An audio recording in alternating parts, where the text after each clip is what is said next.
अगर मैं आपसे कहूँ कि imagine a financially rich and advance city, या एक सिटी बताइए जहां आप अपना ड्रीम जॉब देखते हैं, तो आपका जवाब होगा सिंगापुर, लंदन या दुबई। अब इसी लिस्ट में एक और सिटी शामिल होने वाली है जो हमारे अपने देश भारत की गिफ्ट सिटी है।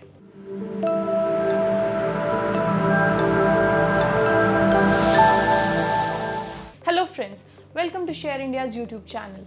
आज हम बात करने जा रहे हैं गुजरात के एक शहर गांधीनगर के बारे में, जो इंडियन इकोनॉमी को नया रूप देने के लिए तैयार किया गया है। हम बात कर रहे हैं Gujarat international financial tech city यानी गिफ्ट सिटी के बारे में। तो सबसे पहले समझते हैं कि कैसे ये सिटी इंडिया की बाकी सभी सिटीज से डिफरेंट है, और समझते हैं कि क्यों इंडिया को इस गिफ्ट सिटी की जरूरत पड़ी है।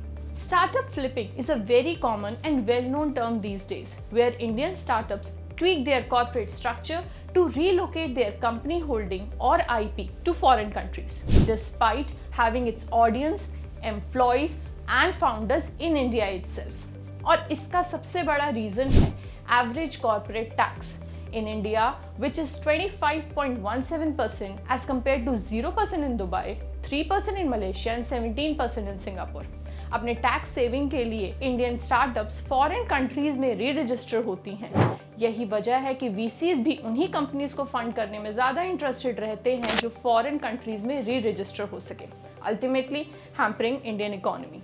Second important reason of startup flipping is legal system of India. जहां इंडियन लीगल सिस्टम में एक आईपी केस को रिजॉल्व करने में 4 से 6 साल लग जाते हैं, वहीं डेलावेयर में 3 से 18 महीने लगते हैं, जिसकी वजह से स्टार्टअप्स इंडियन ज्यूरिडिक्शन से बाहर रजिस्टर करना प्रेफर करते हैं, ultimately hampering Indian economy.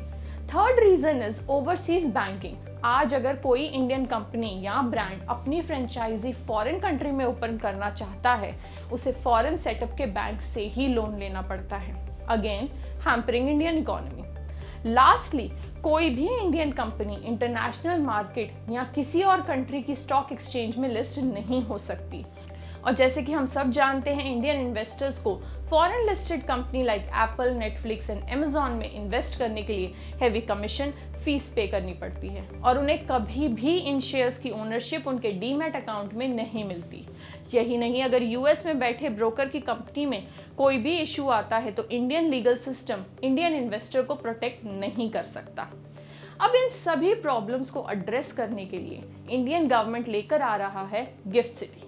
Gift city एक इम्पॉर्टेंट इनिशिएटिव माना जा रहा है इंडिया को $5 ट्रिलियन इकोनॉमी बनाने में। Gift city can be explained as India's first smart city with international financial services centre. सबसे पहले गिफ्ट सिटी के डेवलपमेंट के बारे में बात करते हैं।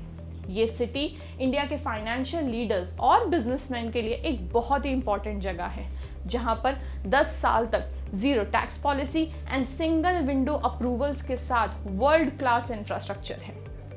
गिफ्ट सिटी एक ऐसा फाइनेंशियल सेंटर है जहां 23 इंटरनेशनल बैंक्स हैं और एक स्पेशल इकोनॉमिक जोन है जो टैक्स बेनिफिट्स और single window clearance system provide करता है।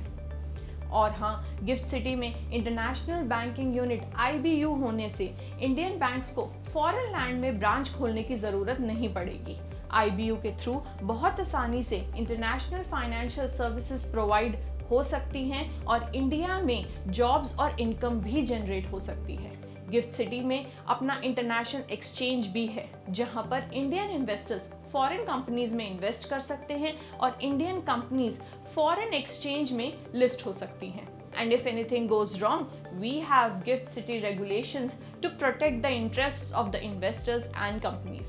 यही नहीं, इस अपॉर्चुनिटी को और ल्यूक्रेटिव बनाने के लिए अगले 10 सालों तक portfolio managers and fund managers gets 100% tax deduction on earned income via gift exchange. Lastly, अपने लीगल सिस्टम को अपग्रेड करते हुए गिफ्ट सिटी ने टाई अप किया है SIAC से, जिससे IP रेजोल्यूशंस बहुत ही कम समय में किया जा सकता है। नंबर्स की बात करें तो गिफ्ट सिटी ने अभी से एक्सीलेंट रिटर्न्स दिखाने शुरू कर दिए हैं, with a monthly turnover of $62.8 billion, banking asset size of $48 billion and $632 billion of banking transaction. Gift city एक नया सपना है जो इंडियन इकोनॉमी को नए हाइट्स पर ले जा सकता है। इसमें इनोवेशंस और डेवलपमेंट का एक नया एरा है, जहां पर टैलेंट और फैमिलीज के लिए भी कई अपॉर्चुनिटीज है। हम उम्मीद करते हैं कि गिफ्ट सिटी की सक्सेस से इंडिया की इकोनॉमी में एक नया रेवोल्यूशन आएगा। आप क्या सोचते हैं गिफ्ट सिटी के इस एनालिसिस के बारे में? हमें कमेंट सेक्शन में ज़रूर बताइएगा।